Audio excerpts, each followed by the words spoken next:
The briefing room at Forward Operating Base Sandstone stank of stale coffee and frustrated ambition. 8 soldiers slouched in metal chairs, half listening to their commanding officer drone through another patrol mission into Sector 7. Staff Sergeant Marcus Reeves leaned back with arms crossed, his skeptical eyes fixed on the mission map like it personally offended him. The co-mentioned additional Overwatch support. Reeves scoffed loud enough for everyone to hear. More dead weight watching us from a hilltop while we do the real work. Laughter rippled through the room. Tired, cynical laughter that comes from too many promises, and not enough results. Dust motes floated in the harsh fluorescent light that buzzed overhead. The air conditioning unit hummed and rattled, fighting a losing battle against the 115-degree heat pressing against the prefab walls. Sand gritted under their boots no matter how many times they scraped them clean. What none of them knew was that their guardian was already out there. She'd been in position for 3 days, buried in sand, watching, waiting. A ghost they'd never see but would owe everything to. Her name wouldn't appear in their after-action reports. Her sacrifice wouldn't earn commendations, and that was exactly how she wanted it. Before we begin, I would like to clarify that this story is a work of fiction inspired by military culture and does not depict real people or events.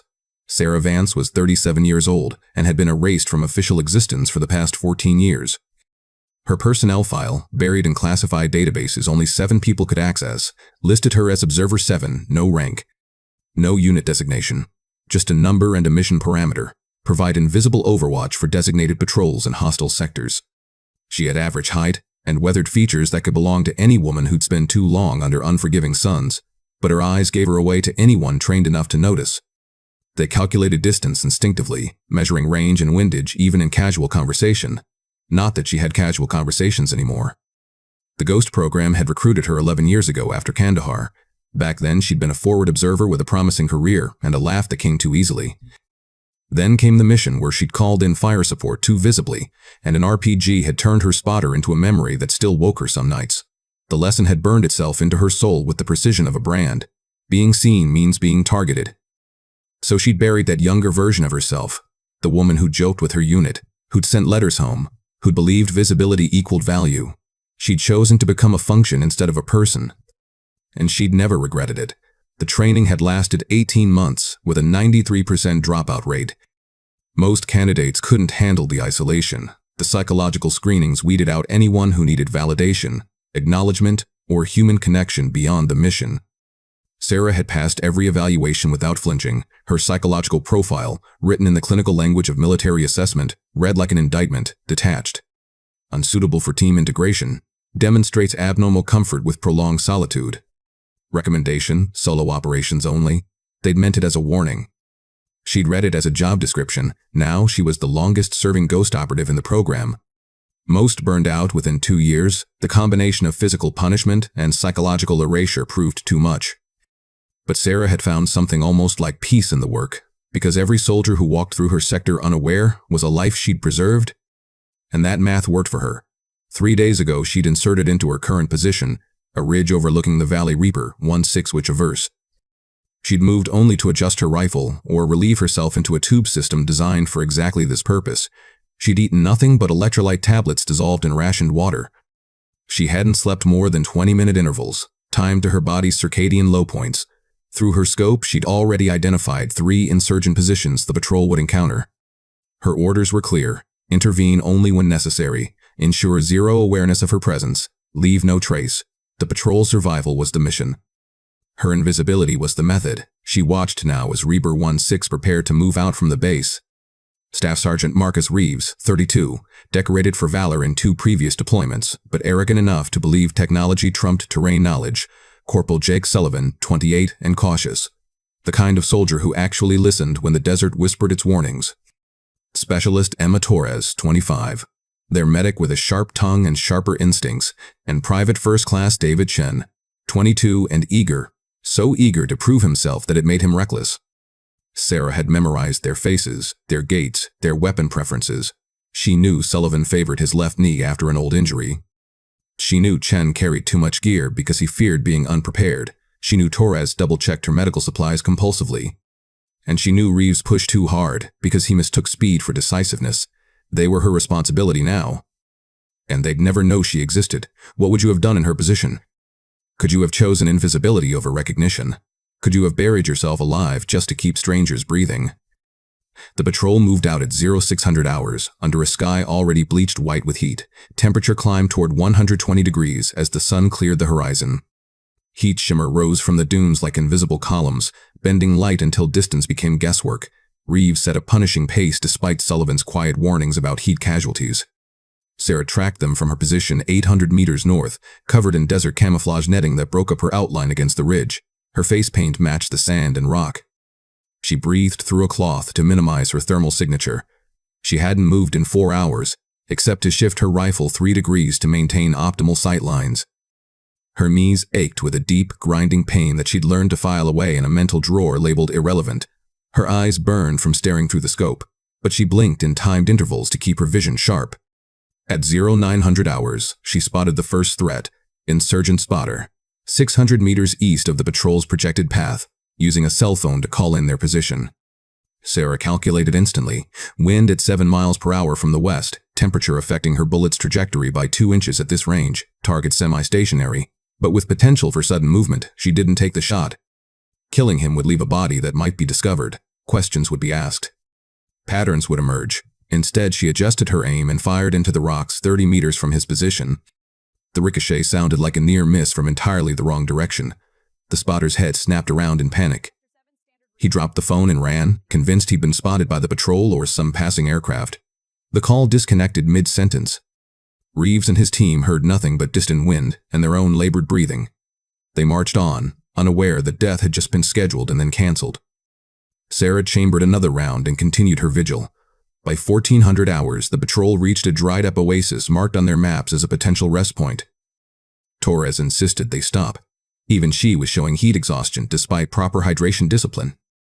Reeves reluctantly agreed to a 30-minute break. Chen set up a solar still and began filtering water into their canteens. The others found shade against crumbling mud walls and tried to cool down. Sullivan stood slightly apart, his eyes scanning the horizon with an instinct that Sarah recognized. He felt it too, that itch between the shoulder blades that comes from being watched. Through her scope, Sarah saw what the patrol couldn't. 3 insurgents flanking from the south, using the ridgeline for cover. They moved with patient discipline, taking their time to set up an ambush position. These weren't amateurs. These were fighters who understood that haste got you killed. Sarah had options. She could radio a warning, but that would expose the Ghost program's existence. She could engage directly, but 600 meters away she'd give away her position with muzzle flash and sound, even suppressed. So she waited, watching the insurgents settle into their firing positions overlooking the oasis. Then she shifted her aim to an abandoned truck 200 meters behind the insurgent position. Someone had left a fuel canister near the truck bed, probably forgotten or intentionally cached for later use. Sarah calculated the angle, adjusted for wind, and fired. The round punched through the canister. For 2 seconds nothing happened. Then flame found fuel vapor, and the explosion tore through the quiet afternoon. The insurgents panicked immediately. They thought they'd been spotted by drones or satellite surveillance. Their careful ambush positions meant nothing against American technology. They scattered, abandoning their weapons in their haste to escape what they assumed was imminent airstrike. The patrol heard the explosion and went to defensive positions. Reeves assumed it was an eyed detonation or some unrelated combat a few sectors over. After 10 minutes with no follow-up, he ordered them to move out, alert, but fundamentally unharmed. Sullivan lingered for a moment, staring at the ridge where smoke still rose from the burning truck. "That's the second time today. Something spooked tangos before they could hit us," he said quietly. Reeves dismissed it with a wave. "Dumb luck. Desert makes everyone paranoid, Corporal, including you." But Sullivan pocketed that observation anyway. Patterns mattered.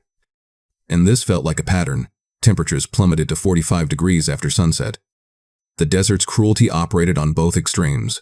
Blistering heat that could kill you in hours, then freezing cold that could kill you just as dead if you weren't prepared. The patrol set up camp in the ruins of an old compound, using the walls for wind protection. Sarah repositioned to maintain sight lines on their location. She dragged herself 200 meters through sand using only her elbows and knees, her rifle cradled in the crook of her arms. It took 90 minutes of agonizingly slow movement to reach her new overwatch point. She'd been awake for 68 hours now. Her body operated on autopilot, running protocols drilled so deep they'd become instinct.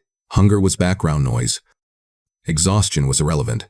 The mission was keeping Reaper 1-6 alive until extraction in 48 hours. At 0200 hours, her directional microphone picked up movement. Insurgent scout, creeping toward the compound's southern approach. Through her thermal scope, she watched him pause, scan the area, then kneel to place something in the sand. Eyed. He was laying an improvised explosive device directly in the path the patrol would use to exit the compound at dawn. Pressure triggered, probably packed with ball bearings to maximize casualties in the confined space. He worked with practiced efficiency. This wasn't his first placement. Sarah tracked him through her scope. 900 meters. Difficult shot in daylight. Nearly impossible at night, even with thermal imaging. She waited until he finished and started his withdrawal back toward his support position. Then she adjusted her aim to the ID itself, specifically to the pressure plate mechanism he'd just armed. She breathed out slowly, held the exhale, and fired. The round struck the pressure plate at an angle designed to trigger detonation. The eyed exploded with a flash that turned night into brief noon. The scout threw himself flat, probably assuming he'd made a mistake in the arming sequence. He scrambled away without investigating, terrified of secondary devices or being caught in follow-up blasts. The explosion woke Reaper 1-6 instantly. They tumbled from their sleeping positions into defensive formations, scanning for targets in the darkness. Reeves shouted orders. Torres did a head count. Chen grabbed his rifle with shaking hands. They found nothing. No incoming fire.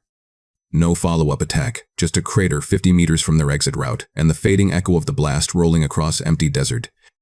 By dawn, they were exhausted from staying alert all night, but they were alive. They'd never know that the explosion that had robbed them of sleep had also saved them from walking into a kill zone. Sullivan found the crater during their morning sweep.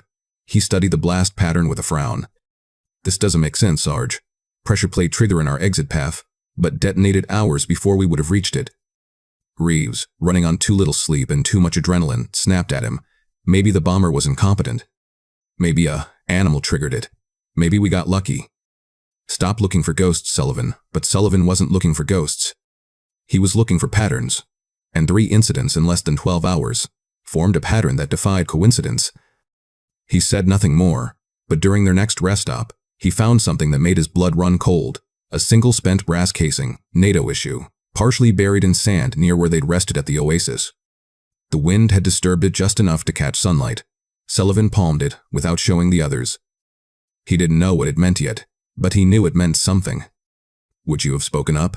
Or would you have kept silent, suspecting help from a source your commanding officer refused to acknowledge? Day 2 brought new horrors. David Chen, their tech specialist, had been reviewing footage from his helmet camera during rest stops. Something bothered him about the Oasis incident. He watched the explosion sequence frame by frame until he found it. A tiny dust puff on a distant ridge, occurring exactly 2 seconds before the fuel canister detonated. It didn't match wind patterns. It didn't match thermal effects. It looked exactly like muzzle disturbance from a rifle shot, he showed Torres during their midday break. She watched the footage 3 times. Her medic's eyes trained to notice details others missed. Could be a sniper, she said quietly. But if it's ours, why weren't we briefed? And if it's theirs, why help us? Chen had been wondering the same thing. He looked at the ridge in the distance, calculating angles and distances. Maybe it's not about sides. Maybe it's about something else. Before Torres could respond, the sky turned brown, sandstorm rolling in from the northwest, moving fast and hungry. Visibility dropped to 10 meters in under 5 minutes. The world became a howling chaos of airborne grit that found every gap in their clothing, every opening in their gear. Reeves ordered them into defensive positions against a rock formation. They hunkered down, backs to the wind, breathing through scarves. Radio communications degraded to crackling static. They were effectively blind. Sarah lost visual contact immediately. The sandstorm was too thick even for thermal imaging. But her directional microphone, built to filter wind noise, still picked up sounds through the chaos, footsteps. Multiple contacts, moving toward the patrol's position using the storm as cover. She calculated based on audio alone, direction, distance, speed of approach. She chambered 3 rounds and fired into the storm at targets she couldn't see, trusting mathematics and experience. 3 suppressed shots. 3 heavy thuds barely audible over the wind, then silence. The storm cleared 90 minutes later, revealing a desert scrubbed clean of tracks and evidence. Reeves ordered a perimeter sweep before they continued. They found 3 bodies, 50 meters from their position insurgents, with center mass gunshot wounds, all from approximately the same angle. Reeves assumed friendly fire. Probably stumbled into each other during the storm, panicked. Started shooting. It was plausible enough that nobody questioned it. Except Sullivan. He examined the bodies with growing certainty. All 3 shots were precise, center mass.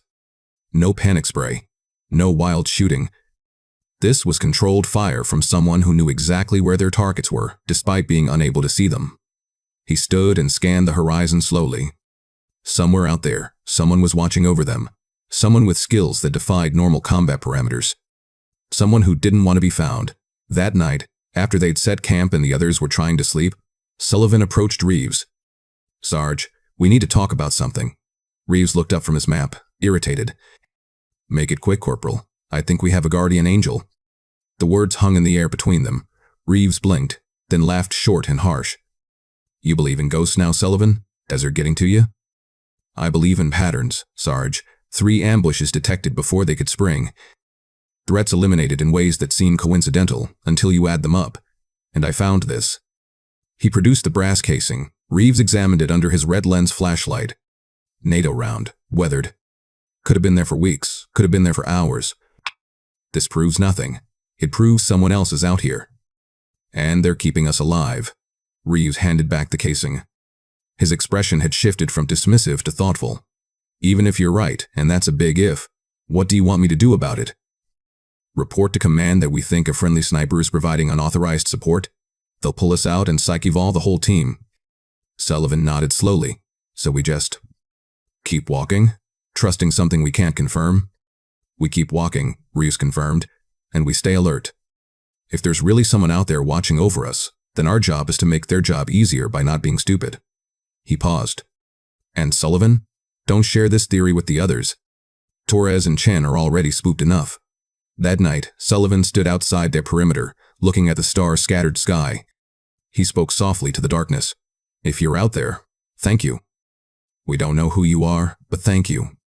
800 meters away, Sarah heard every word through her microphone. She allowed herself the smallest smile. They'd never know her name or see her face. That was the entire point. But hearing that quiet gratitude in Sullivan's voice made the aching knees and burning eyes feel almost worthwhile.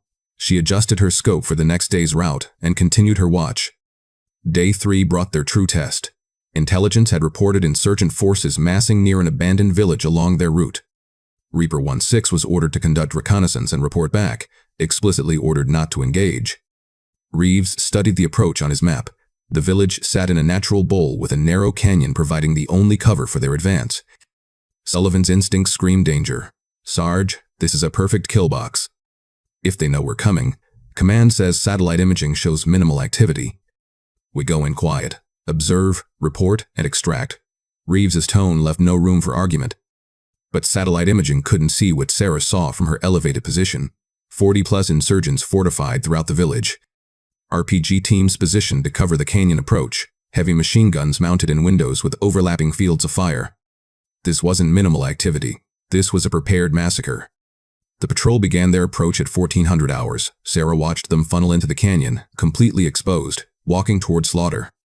She had 2 immediate options: break radio silence and warn them, exposing the ghost program and her position, or engage alone against impossible odds. She chose a third option. The village's central building had ammunition crates visible through a second-floor window. Next to them, someone had stored propane tanks, probably for cooking or heating. Sarah had noticed them during her initial reconnaissance. Now they became her weapon. Range, 1,200 meters. Wind gusting unpredictably through the canyon, heat distortion making accurate range, finding nearly impossible. And a target the size of a basketball through a window opening. Sarah breathed. Not the quick, shallow breathing of panic, but the deep, controlled breathing of someone who'd made this calculation 1,000 times before. She adjusted for wind, for drop, for the probability that her first shot might be her only shot. She fired. The round traveled for 3 full seconds before punching through the window. It struck the propane tank at an angle designed to rupture but not immediately ignite. For a heartbeat, nothing happened. Then the propane found the ammunition. The explosion was catastrophic. The central building disintegrated in a fireball that sent burning debris across the village. Secondary detonations rippled outward as cached ammunition cooked off. Insurgent positions erupted in chaos. Reeves and his team hit the dirt 200 meters from the village perimeter. The concussion wave rolled over them like a physical thing. Chen screamed, "Airstrike." But Torres had her radio out, already checking frequencies. Negative. No air support cleared for this sector. Command, what ordnance did you drop on our position? The radio crackled with confused responses. Command hadn't authorized any strikes. No aircraft were in the area. Satellite surveillance showed nothing but the patrol and the village. Through the smoke and confusion, Sullivan saw it. A tiny muzzle flash on a distant ridge, 2,000 meters away, just a glint of sunlight on metal. Then nothing. He grabbed Reeves by the shoulder and pointed. There. Someone just saved our lives. Reeves stared at the ridge. For the first time in 3 days, his arrogance cracked. He keyed his radio. Command, we need immediate extract. Village just went up. Multiple enemy casualties. Source unknown. Command responded with barely concealed confusion. Negative contact in your sector. Reaper 1-6. No air support deployed. Confirm your status. Sullivan interrupted, pushing his own mic button. Command, someone just prevented an ambush on our position, and it wasn't you. His voice carried all the certainty of a man who'd stopped doubting the impossible. A long silence stretched across the radio channel. Then a different voice came through higher authority. Colder tone. Reaper 1-6. Maintain position for extract at dawn. Do not investigate the village. Do not speculate on the cause of the explosion. Is that clear? Reeves recognized the voice of someone who knew more than they could say. Crystal clear, sir. For the first time since the mission began. The arrogant staff sergeant looked uncertain. He stared at the burning village, then at the ridge where Sullivan had seen the flash. When he spoke, it was barely a whisper. If you're out there, thank you. We get it now, and thank you. Sarah watched through her scope as the patrol settled into defensive positions to wait for their extraction. She had 6 rounds left in her magazine. 1 fragmentation grenade, and a body running on fumes, and will power alone. She also knew the insurgents would regroup. They'd lost their ambush position and taken casualties, but they'd want revenge. They'd probed the patrol's position tonight, testing for weaknesses. Every instinct Sarah had screamed for rest, for sleep, for extraction herself. But she stayed, because Reaper 1-6 needed 12 more hours of protection. And Invisible Guardians didn't quit just because things got hard. What would you have done? Would you have stayed? Would you have called for your own extraction after saving them from certain death? Night brought the probes Sarah had anticipated. Small teams of 2 or 3 insurgents, testing the perimeter, looking for gaps in the patrol's defenses. She dropped 4 of them with precision shots before they could get close enough to matter. The patrol heard the distant cracks of suppressed gunfire but saw nothing. They stayed in their defensive positions, nerves stretched tight, not understanding why attacks kept dissolving before reaching them. Torres treated Chen's mild concussion from the explosion. Sullivan maintained watch with eyes that refused to close despite exhaustion. Reeves sat with his back against a rock, finally understanding that his swagger and experience meant nothing against someone operating at a level he couldn't comprehend. Dawn came slowly, painting the desert in shades of purple and gold. The extraction helicopter appeared on the horizon at 0600 hours. Exactly. That's when Sarah saw the final threat, 8 insurgents, RPG team, flanking from the east. They'd circled wide during the night, positioning themselves to shoot down the helicopter when it came in low to pick up the patrol. She had seconds to decide, 6 rounds left. 8 targets. The math didn't work unless she made it work. She fired. The RPG gunner dropped first, the launcher falling unfired from his shoulder. Second shot took his loader before he could grab the weapon. Third shot the spotter calling coordinates into his radio, now permanently off the air. The remaining 5 scattered, searching frantically for her position, but Sarah had already shifted, covering the 200 meters to her secondary position during the 60 seconds it took them to react. She fired again. 2 more dropped. The final 3 broke and ran, abandoning their equipment, convinced they were facing something beyond their training. The helicopter touched down in a storm of rotor wash and sand. Reaper 1-6 boarded quickly, professional, grateful to be leaving. Sullivan was the last to board. He paused at the door, looking back at the ridge where he'd seen that muzzle flash the day before. He saw her for just a moment, a figure rising from the sand, shaking out a camouflage net, preparing to move to her next position. Then she dropped below the ridgeline and disappeared. Sullivan saluted toward empty desert. The gesture felt inadequate, but it was all he had. Back at Forward Operating Base Sandstone, Reeves demanded answers. He burst into the commanding officer's workspace without bothering to knock. "Sir, we need to talk about what happened out there." The co looked up with an expression that suggested he'd been expecting this conversation. "Stand down, Sergeant. What happened is classified." "Classified? Someone kept my team alive for 3 days." "I need to know who." So I can... So you can what, Sergeant? A woman's voice interrupted from the doorway. Thank them? Put them in for a commendation? Compromise their operational security because you feel grateful. Captain Rachel Monroe stepped into the room carrying a tablet and an expression that suggested she'd had this conversation before. Intelligence Division insignia marked her uniform. Her eyes held the tired patience of someone who spent her career managing secrets. Who was out there? Reeves asked, anger bleeding into his voice. Monroe tapped her tablet and a heavily redacted file appeared. Most of it was blacked out, but enough remained visible to convey the basics. Observer 7, Ghost Program. Classified reconnaissance asset providing invisible overwatch for high-risk patrols. Torres had followed Reeves in. She spoke up now, her medic's mind doing calculations. Wait. Someone was shadowing us for 3 days? In that heat? Without support? Monroe's expression softened slightly. 14 years she's been doing this. Longest active ghost operative in the program. Most burn out in 2 years or less. Sullivan appeared in the doorway, still carrying his gear. Why didn't you tell us she was there? Because if you'd known, you would have looked for her, Monroe explained. And if you'd looked for her, the enemy would have noticed your attention. Her invisibility is your protection. The moment she's seen, she becomes a target. And the moment she's a target, she can't protect you. Chen asked the question they were all thinking. Where is she now? Monroe's expression shifted to something that might have been respect, already redeployed. Different sector, different patrol. More soldiers who'll never know her name. She pulled up statistics on her tablet and showed them to the group.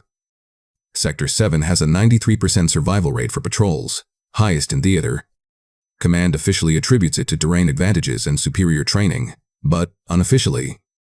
Reeves asked, unofficially, it's one woman choosing anonymity over recognition. Making sacrifices you couldn't comprehend to keep soldiers like you alive. Monroe looked at each of them in turn. She saved more lives than any decorated hero I know, and she'll never receive a medal for it. Because the moment we acknowledge her, we destroy her effectiveness. The room fell silent. The weight of that truth settled over them like physical pressure. Reeves sat down heavily in one of the briefing room chairs. For 3 days he'd mocked the idea of Overwatch support. He'd called it dead weight.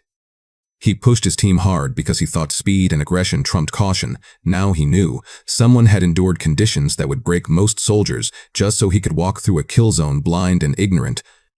Sullivan pulled the brass casing from his pocket and turned it slowly in his fingers. How does someone do that for 14 years?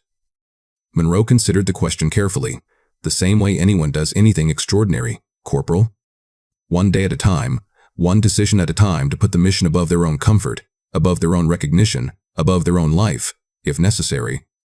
Chen's hands shook slightly as realization hit him fully.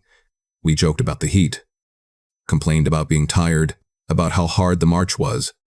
And she was out there the whole time. Torres understood the physical toll better than any of them. Her medic training made her think in terms of bodies and their limits. 3 days. No real food, no sleep. Tracking us and threats simultaneously, in 120-degree heat. Her voice cracked. That's not human endurance. That's commitment, Monroe finished quietly. To a mission that offers no glory, no medals, no recognition. Just the knowledge that you lived because she chose silence over being seen. Reeves stood slowly and came to attention. Without a word, without orders, he saluted toward the east, toward the desert where a ghost still watched over other soldiers. Sullivan followed, then Torres. Then Chen. 4 soldiers standing in a dusty briefing room, honoring someone who'd never see the gesture. Someone who wouldn't want to see it. Monroe didn't stop them. She understood what it meant to know that your life was a gift from someone you'd never meet. Later that day, Reeves sat down to write his after-action report. He included a formal recommendation. Request commendation for unknown asset, providing overwatch. Request identity for formal recognition of exceptional service. The response came back within an hour, stamped in red ink across his recommendation. Denied. Asset identity Y remains classified. Recognition would compromise operational security Y and endanger future operations, but someone in the chain of command had added a handwritten note in the margin. Your squad lived, Sergeant. That's her commendation. Every soldier who makes it home is her medal. Don't dishonor her sacrifice by making it about ribbons and ceremony. She chose invisibility. Respect that choice. Reeves read the note 3 times. Then he folded it carefully and put it in his personal belongings. He understood now. That night, Sullivan stood outside the transient barracks, looking up at stars identical to the ones he'd seen in the desert. Other soldiers moved around him, heading to chow or rec facilities, but he stood alone with his thoughts. "I'll never forget," he whispered to the darkness. "None of us will." Somewhere out there, Sarah Vance adjusted her scope for a new patrol entering a different sector. She'd extracted from Sector 7 12 hours after Reaper 16's departure, moving under cover of a scheduled supply convoy. Nobody had seen her leave. Nobody had welcomed her back. She'd slept for 6 hours in a safe house, actual sleep in an actual bed, luxury beyond measure. Then she'd showered, cleaned her weapon, repacked her gear, and deployed again. A new sector, new threats, new soldiers to keep alive. She hadn't heard the recognition or the salutes. Wouldn't have wanted to. The Ghost program existed specifically because someone had to do the work that couldn't be acknowledged. Someone had to be willing to become invisible so others could remain visible. Her knees ached worse than before. Her vision needed reading glasses. She refused to use except in private. 14 years of this had carved away everything except purpose and capability. She didn't regret it. After Kandahar, after losing her spotter to an RPG because she'd been too visible, the Ghost program had offered her a choice: retire with honor or become invisible with purpose. She'd chosen purpose because heroism wasn't about being seen. It was about what you were willing to sacrifice so others wouldn't have to. Through her scope, she watched a new patrol. Different faces, different names, same vulnerability. They joked and complained about the heat. They had no idea she existed. And that was exactly right. Sarah calculated wind speed for tomorrow's overwatch and settled in to watch over strangers who would never thank her. It was enough. It had to be enough. Because this was the choice she'd made, and she'd make it again. 6 months later, Marcus Reeves stood in front of a classroom of new soldiers about to deploy to Sector 7. He'd been promoted to Sergeant First Class, partly on the strength of his successful patrol. The irony wasn't lost on him. "Some of you are going to experience things you can't explain," he told them. Ambushes that fall apart before they spring. Threats that evaporate at the last moment. IEDs that detonate before you reach them, and you're going to call it luck. The soldiers stared at him, uncertain where this was going. "Don't call it luck," Reeves continued. "Call it patterns, and respect what you can't see. Because sometimes, the difference between living and dying is something you'll never be able to prove or explain or think." One of the new soldiers raised a hand. "Sergeant, are you talking about drones, satellite surveillance?" Reeves smiled slightly. "I'm talking about the fact that warfare isn't always loud. Sometimes it whispers from places you won't think to look. Sometimes it saves your life without asking for credit. And if you're smart, you'll learn to trust that even when it doesn't make sense." He paused, choosing his next words carefully. "Some of you won't believe me. You'll think it's superstition. Desert myths. Old sergeants telling ghost stories to spook new deployments." Another pause, heavier. "But if you make it home, you'll wonder, and maybe that wondering will make you better soldiers. Maybe it'll teach you that not everything worth fighting for needs to be seen, and not everyone worth honoring needs to be named." The class shifted uncomfortably. They didn't understand yet. They wouldn't until they walked through their own impossibilities and came out the other side. Reeves dismissed them and stood alone in the empty classroom. He thought about Sarah Vance, a name he shouldn't know but had managed to extract from Monroe. During a late-night conversation off the record, he'd never met her. Never would. But he thought about her anyway. Out there in some desert, watching over some patrol, enduring conditions that would break anyone else. Doing it without medals or recognition or even basic acknowledgement. Doing it because someone had to, he whispered to the empty room. "Thank you." Sarah Vance was 41 now. The Ghost program had offered her retirement twice in the past year. Both times she declined. Her body was starting to break down in ways that even her iron discipline couldn't overcome. Her knees required injections just to function. Her eyesight needed correction she refused to use in the field. Her hands trembled slightly when she wasn't controlling them. But she stayed. Because every time she considered retirement, she thought about Kandahar, about the spotter who died because she'd been too visible. About the lesson written in Blood and Fire: being seen means being targeted. She'd transformed that trauma into purpose. And that purpose had saved more lives than she could count, not hundreds, thousands. Across 14 years, across dozens of patrols, she'd intervened in ways that showed up in statistics but never in official reports. Sector 7's 93% survival rate. Sector 4's unexplained drop in successful ambushes. Sector 9's mysterious equipment failures among insurgent forces. The patterns were there for anyone trained to look, but the ghost program existed in the gaps between official explanation and statistical impossibility. She didn't think about legacy, didn't consider how she'd be remembered because she wouldn't be remembered at all. Her personnel file would be shredded when she finally retired, or died. Her operations would remain classified for 50 years. The soldiers she'd saved would never know her name, and she was fine with that. More than fine, because heroism wasn't measured in monuments or medals. It was measured in lives preserved by people who chose anonymity over recognition. Every night when she closed her eyes in whatever hidden position she'd taken, she didn't see the faces of insurgents she'd killed. She saw the faces of soldiers who'd walked away alive, arguing, laughing, complaining about the heat, completely unaware that death had been scheduled and then quietly canceled. That was her payment. That was her medal. That was her parade. And it was enough. True courage isn't measured in medals or monuments. It's measured in lives preserved by those who'll never be named. The greatest heroes are the ones you'll never thank because you'll never know they were there. Sarah Vance represents countless invisible guardians who work through exhaustion so others can rest. Intelligence officers who prevent attacks that never make the news. Medics who save lives in triage tents. Nobody photographs. Soldiers who take the positions that offer no glory and all the danger. They don't do it for recognition. They do it because someone has to. Because the mission matters more than being seen. Because saving lives beats earning medals every single time. And maybe that's the purest form of service. Sacrifice without witness. Valor without validation. Heroism that echoes in silence. Somewhere in a desert right now. A patrol moves through hostile territory. The soldiers joke about the heat. They complain about their packs. They scan the horizon for threats they can see. And they never look at the ridge 800 meters north where a ghost watches over them. Where someone has buried themselves in sand and suffering so they can walk through danger blind. That's exactly how it should be. Sarah Vance's story reminds us that the most profound acts of heroism echo in silence. We'll never know all the names of those who stood watch while we slept. Who calculated dangers we never saw. Who chose invisibility so we could live in light. But we can honor them by remembering this. Courage doesn't always roar. Sometimes it whispers from a distant ridge. Sometimes it saves lives without asking for thanks. Sometimes it buries itself in sand and endures hell so strangers can make it home to their families. Every soldier who returns from deployment carries invisible debts to people whose names don't appear in their story. Every successful mission is built on contributions that will never be acknowledged. Every life saved is a gift from someone who chose purpose over recognition. If this story moved you, please subscribe for more hidden sniper stories. These stories keep the courage alive for generations to come. They remind us that heroism isn't always visible.